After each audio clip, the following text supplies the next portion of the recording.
For starters, we've got this beautiful Fantex case. It's the Enthu Lux.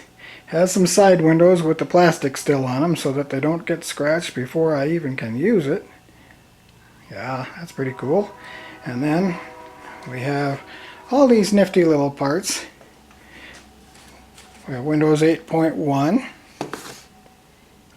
a card reader, an EVGA GeForce 970, which hopefully will be enough of a graphics card for me.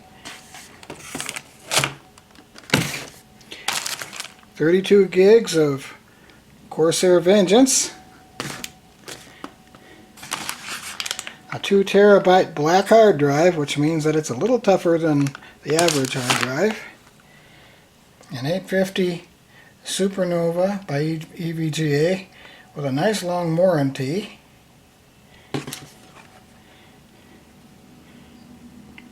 An Intel i7 4930K 6-core processor, because I simply couldn't afford an 8-core. Some extra lighting. An Intel SSD. An H110 for the water cooler for the processor. The Asus X79 Deluxe motherboard. It's a little bit old, but it's a little bit cheaper too. And finally, this lovely Asus graphics monitor, 24 inches, and it has the wonderful ability to raise,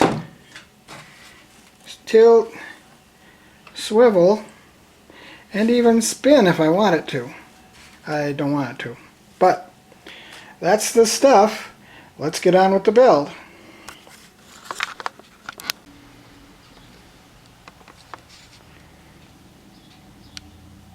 Okay, the first step is to install the power supply, because then I can use the ground to ground the case. I've already taken off the thumb screws that hold this in. And here's the accessories for the Fantex. They have nifty accessories. The only computer I've ever built that had a nice little accessory box full of all the screws you could ever need, plus ties and brackets for things like pumps. Okay, more brackets. So, I'll take our modular power supply, see if we can figure out how to open up the box.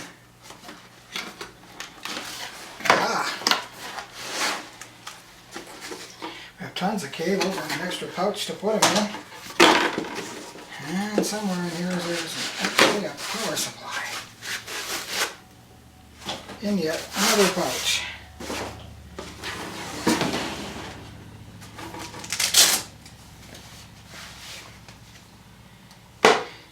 So, we want to put the fan on the bottom because it intakes air from underneath. And we're going to very quickly shoot in some screws here.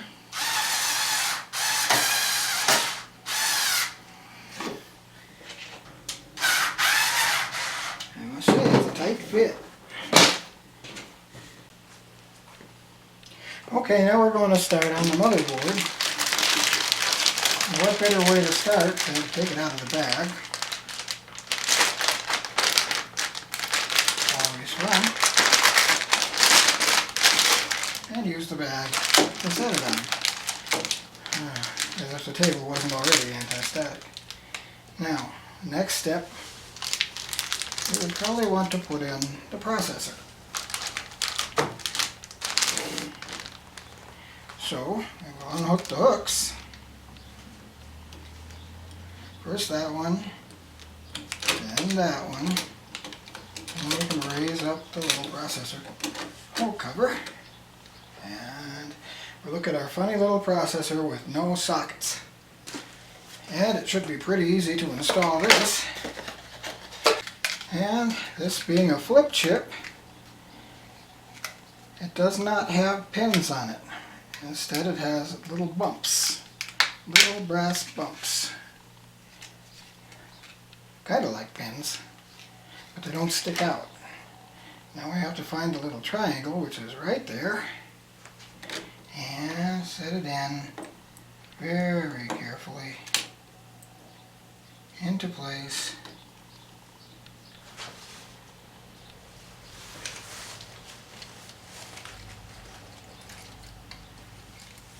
Okay, now we're going to close the lid and pop off the cover. Then we reverse the process starting with this clip and that clip, and the processor is installed. Let's hope it works. Next we're going to do some memory. So here we go, 32 gigs of Corsair Vengeance.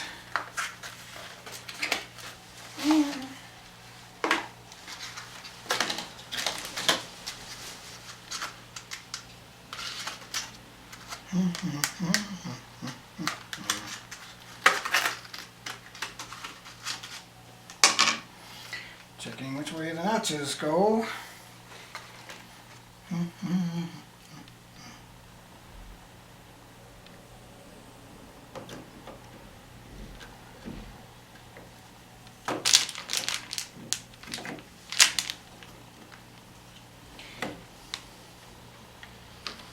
It's my first time with single-sided locks.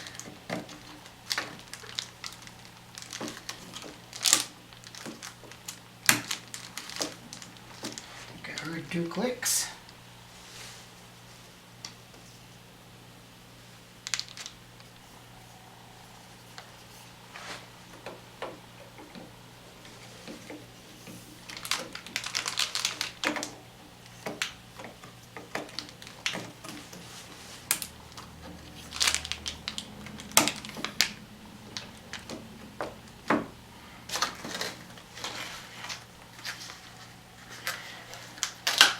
Since we're using a water cooler, we're not going to install that until the motherboard is in the case.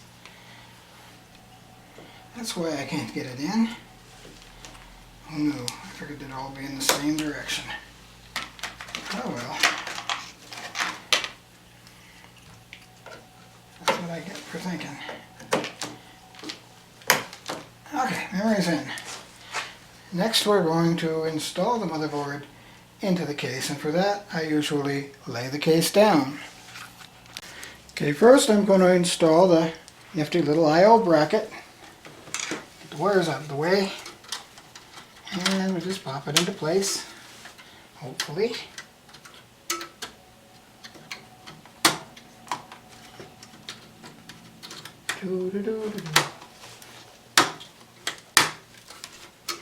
I think it's in there.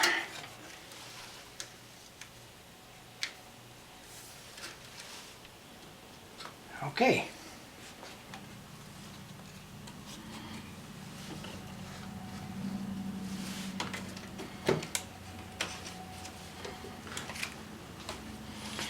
We want to carefully check our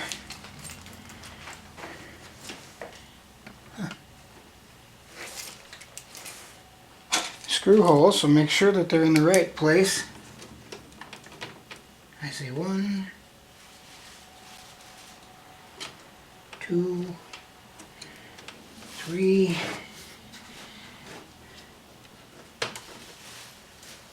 4, 5. I can feel those 6, 7, 8, and 9. Okay, so now I'm on to the last screw. Let's see if I can get this one in without too much trouble. I have to say this has probably been the easiest motherboard I have ever installed. All the screws just lined right up and went right into place, and all the standoffs were already in place, so I didn't have to move anything. Fantastic. And that part's done. What's next? I actually have no idea. Maybe we'll install the drives. How about that? As you can see, the LGA socket has its own back plate, so I don't have to install one for the cooler. Heck of a good idea. I wish everybody did that. And there's plenty of room to work from the back. But now we're going to get to the drives here. So let's back off just a little. Now the first thing I need to do is remove this bottom hard drive bay because I have absolutely no use for it. I'm only going to put in one hard drive and one SSD drive, and the SSD drive is going to go over here somewhere. You notice there are already two brackets for SSDs. Oh, I can't see that though. Anyway, there are. Okay, it's my first computer build video, what can I say? And there's a hard drive bay we don't need. So, where do I want to put the hard drive? Probably right here. And these nifty little things make it very easy to do.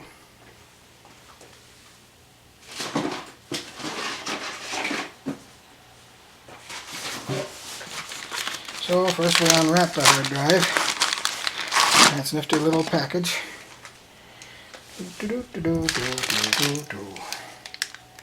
Oh, what fun this is.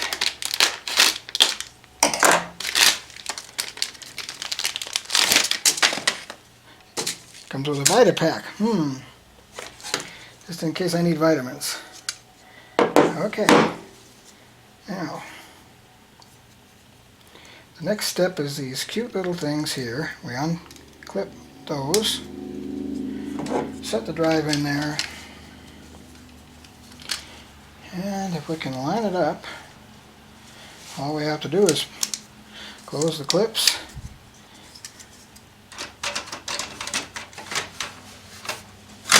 And the hard drive is installed. Next we'll do the SSD. Now this Intel 720 SSD, or 730 rather, I almost bought the 720, but then I found out that this one has about 100% faster non-sequential read, which means if the files aren't close to each other on the drive, it goes a whole lot faster than the 720, so that's why I got this one. And I think I'll put it right here. So we just pop off this little thingy, stick the drive in it, and we're going to have to actually put screws in this one. Cute little cover. Unfortunately, we're not going to be able to see it when the computer is built.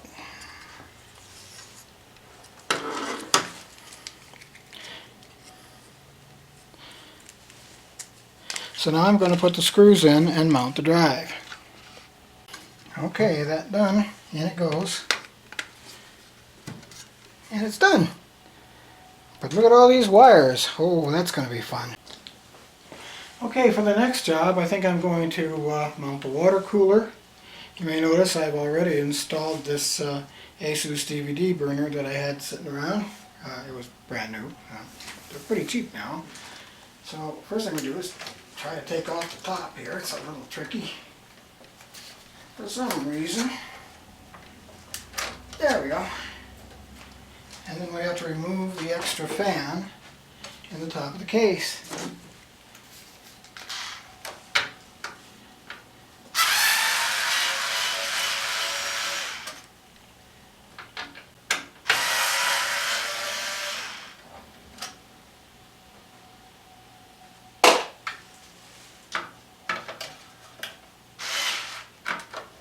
You're back there.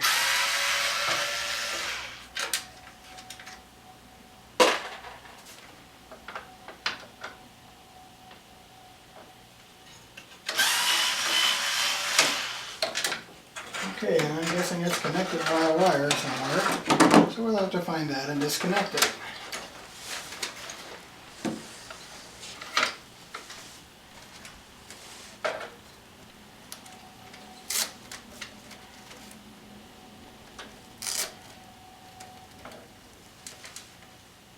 This one maybe?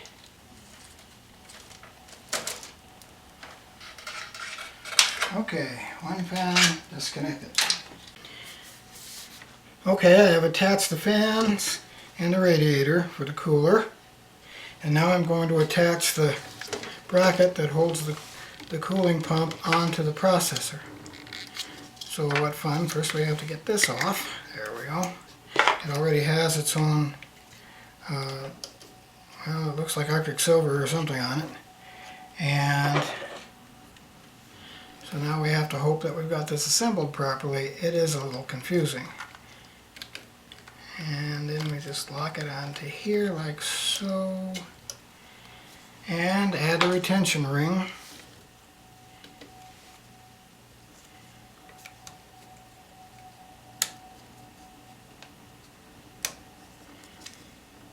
And it's ready to install. So we bring it down here and put it into the screws that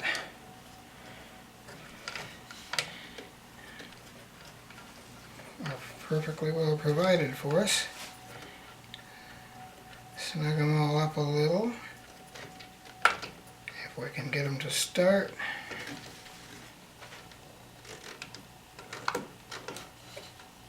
But not too much.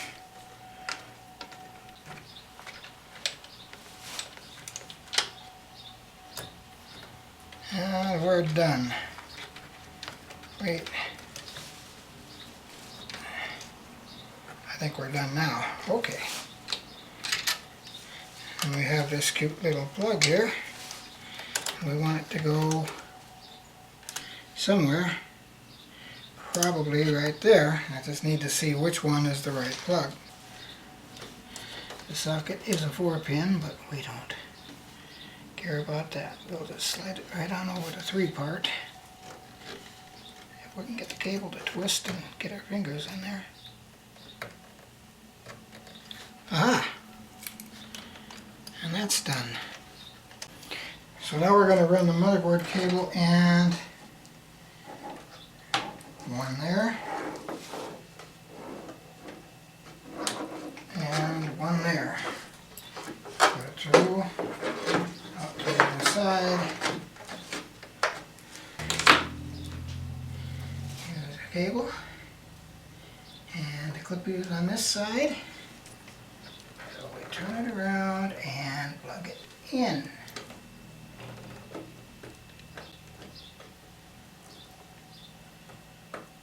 Hard to see, and it likes to play games.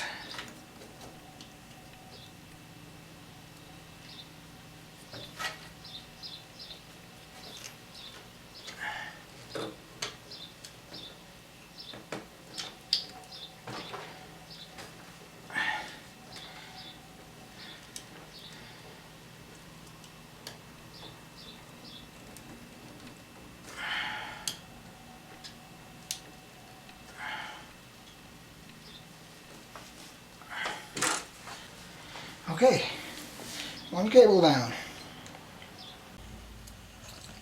Okay, next I ran the CPU cable, which is a little tricky. It starts here, goes through the grommet, across the back and up, and then up here, I don't know if you can see that, there's two tiny little plugs up here, and it's very difficult to get it in, but it was plenty long enough, just, well, not too long, but long enough. So that's done. Now I'll move on to the drives. Now the cables for the drives all have 3 connectors on the end. I only need 1 on each cable, but oh well, that's the ones I got. So, I'll bring one of those in here. So here I've hooked the power to the SATA drive, or the SSD drive, sorry. SATA power to the SSD drive. That one's done. This out of the way somewhere. And then we have the power to the hard drive. And there you are. They hit it.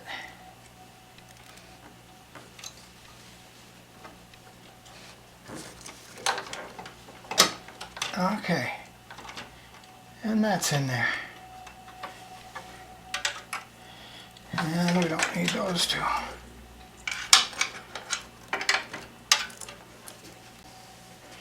And I've hooked the 2 CPU fans, or the fans for the water cooler, to the fan header. And now I'm taking the fan header cable and pushing it through into the inside of the case. And inside of the case we have a second CPU fan header. And so it's just a simple matter of, this one's 4-pin, by the way, connecting it right there. Okay, now I'm going to try to connect the 6 gig SATA cables with their fancy little clips. These are the data cables, and they will go, I'm going to assume that I can put one right here.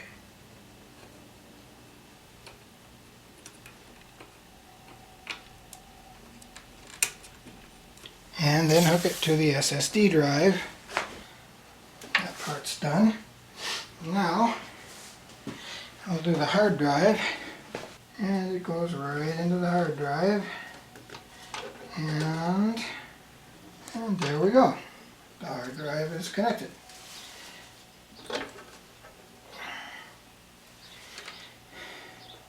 And now I think it's time to do the video card. Okay, now the video card should be relatively simple. First thing we have to do is get it out of the box, and then remove some of the protective covering from it, because they think it needs that, apparently. Voila. And I think there's a little bit on these fans too.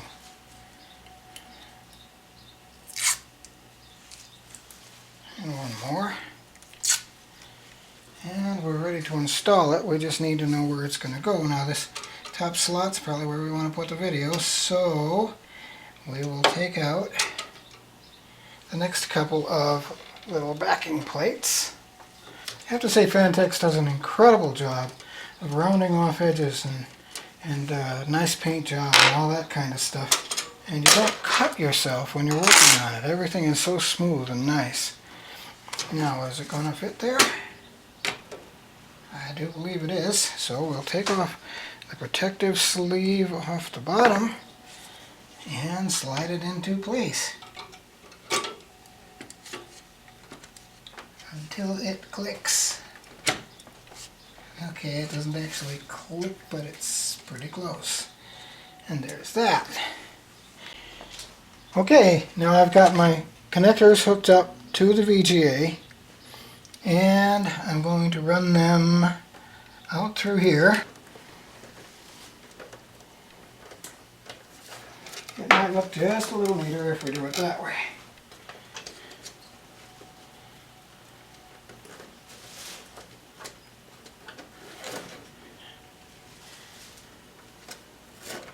We have a couple of Velcro straps to go through here on our way to the power supply.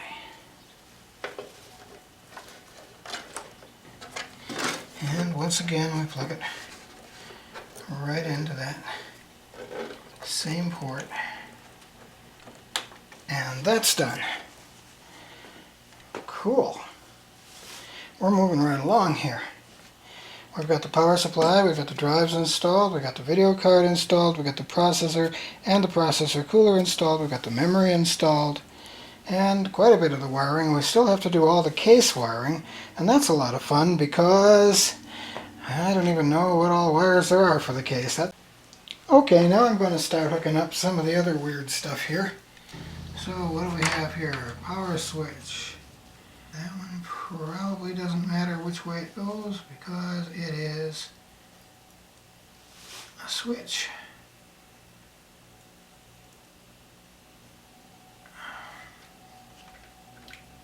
And it's on. This one is the hard drive LED. It says HDD plus and minus, but I can't tell which way it goes, so if it doesn't work, I'll have to switch it.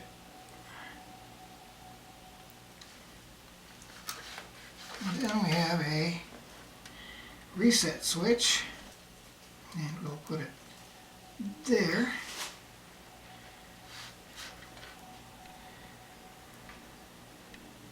Then we have to figure out how to plug in our little key plug to the motherboard, and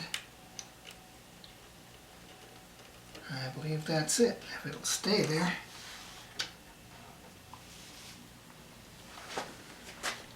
Now we've got a USB, and there should be some more. I'll have to go hunting. Okay, now I've managed to hook up the USB 3 connector, and then down here I've hooked up the USB 2.0 connector and the audio connector and all the front buttons and things.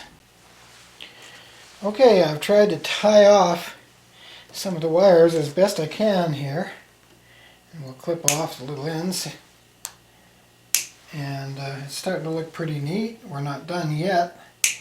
We still have the optical drive to hook up and a card reader, so I'm going to get on with that. Okay, the optical drive shouldn't be too difficult. Start with the data cable, and I think we can plug it right here on the motherboard, and from there right straight up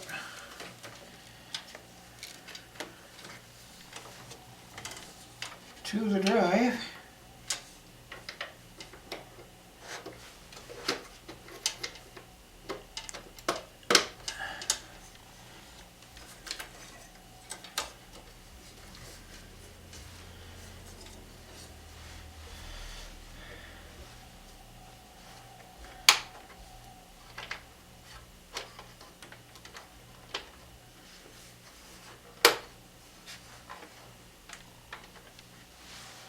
And then we need some power for it. I'll start up here.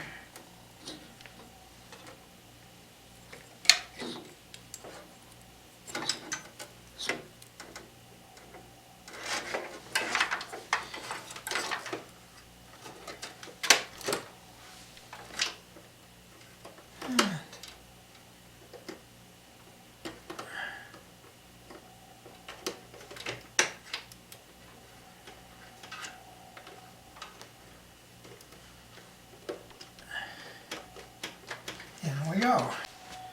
And then I can plug this in right here into the SATA 3 plug, right handy on the front. And there it is. Okay, I don't think we're going to be able to take advantage of all the plugs on this card reader. It's a little bit more elaborate than I needed. Basically, I just needed a card reader because I do a lot of photographic things that require cards. So it would be a good idea to have a card reader. So feed all these wires through here.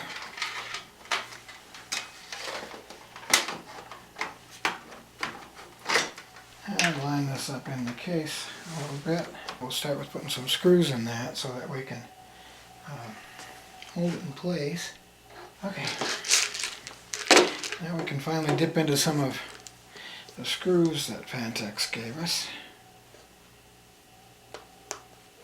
Assuming we can get the case open.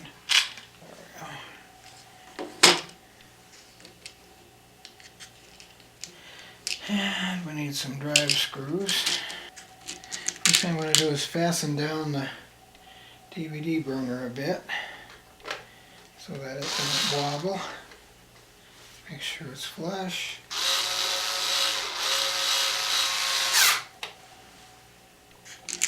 And they've given us plenty of screws for that purpose. I'll drop one in around the back.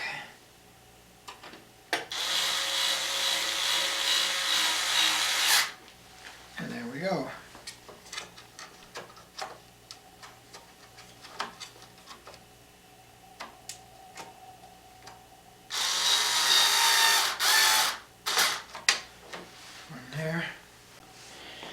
Okay, it was necessary to remove a clip from the side of the Fantex case so that I could screw it in from this side because the card reader is too short to act like a regular drive.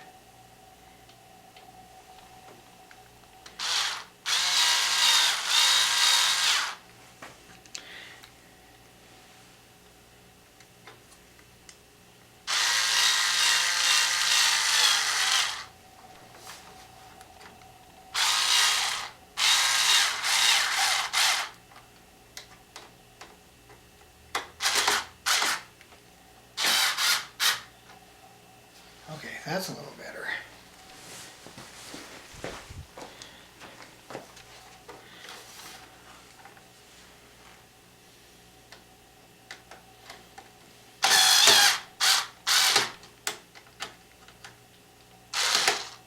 Doo-doo-doo.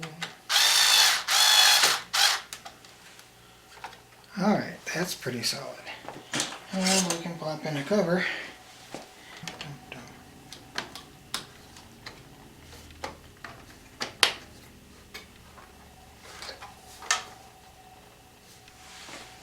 Well, that'll probably have to do.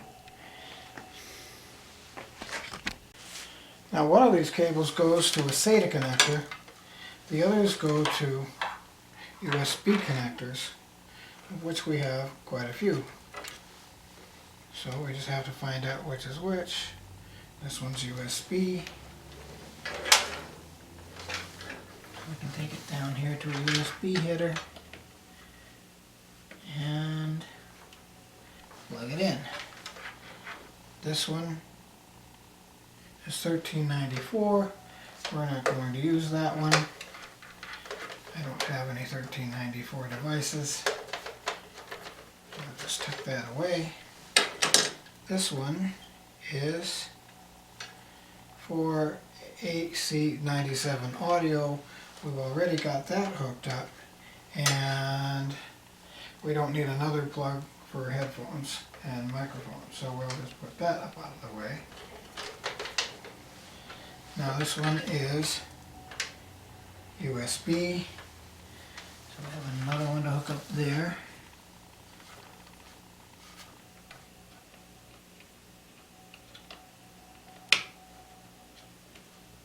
And finally, we have this little SATA cable, which can go with our other SATA cables.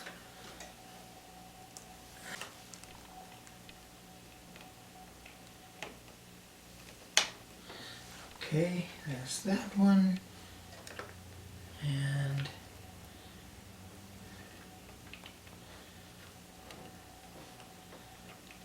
that one. Once again, I've neatened up the wires a little bit, and I think that's all the cables.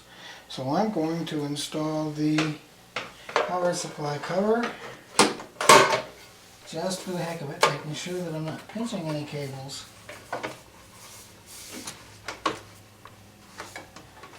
And I think that's about it. And we'll take a couple screws in the back. And now for my next seemingly strange job, I'm going to try to figure out where to put this nifty Vantex coil of LED lights. This goes in like that. Okay, I've managed to stick the tape on. It starts right here, goes around, down to the bottom, across the bottom, up the back, across the top to here, and then down this panel just a little. And the only criticism I have about this is maybe it's old, because in some places it doesn't stick very good. It doesn't seem to adhere. But I think it'll be alright, and I've tied the end of it up with the wire out of the way, and it's all hooked up and ready to go.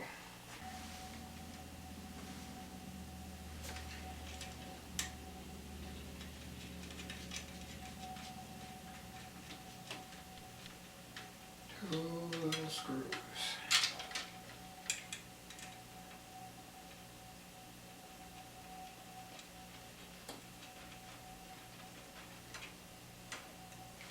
Now my wireless is up in that direction, so I'll turn it. Oh, maybe I'll set it on the back of the case. Okay, I have no idea what's going to happen next. First thing I'm going to do is turn on the power supply. And I've got some lights on the motherboard. One is a power switch and one is a reset switch. And there's supposed to be a switch in here that I can use to just take it right into the BIOS. But the main thing I want to do is find out if it posts. So let's just push this power switch. And we have lights. And we see more lights. I see something on the screen.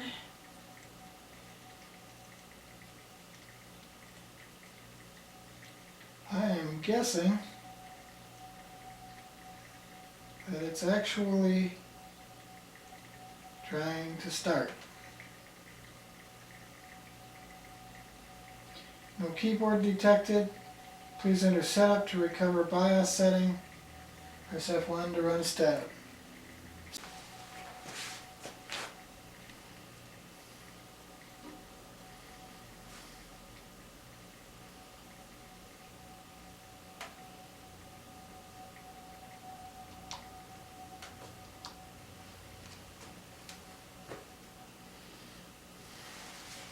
Well, it looks like I've got an actual BIOS setup here, and I'm not quite ready to do that. I think I'll take it upstairs and put it on the desk and then get ready to install Windows. Okay, well, it's been about 2 days. Today is Sunday and I started on Friday, and I think I've got everything pretty well up and running. I had to reseat the memory because it was not quite tight enough. It was only showing 16 gigs instead of 32. And then I've had some video glitches, but after all the updates and driver updates, it seems to be improved greatly and working pretty well. And so here we are. This is the new screen, and this is the old computer screen. And what we have done is we've set up the same file in Blender, and we're going to render it to see how much faster the new computer is. And by the way, there's a new computer, all lit up nice and pretty yellow. Okay, and so next we're going to start by rendering this scene. The settings are the same except for one thing. The new computer is set to run on the graphics card, and the old computer has no graphics card to run on. So let's start the render.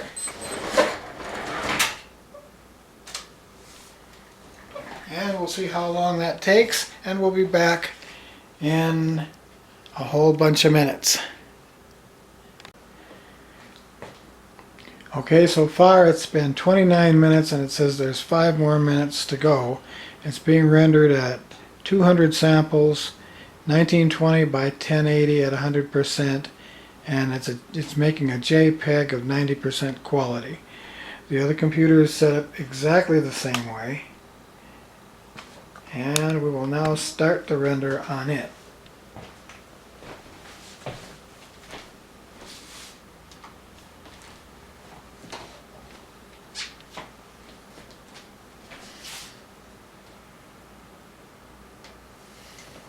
Okay, we have some image stability problems here, but we have image rendered on the first computer, and it took 34 minutes and 30 seconds.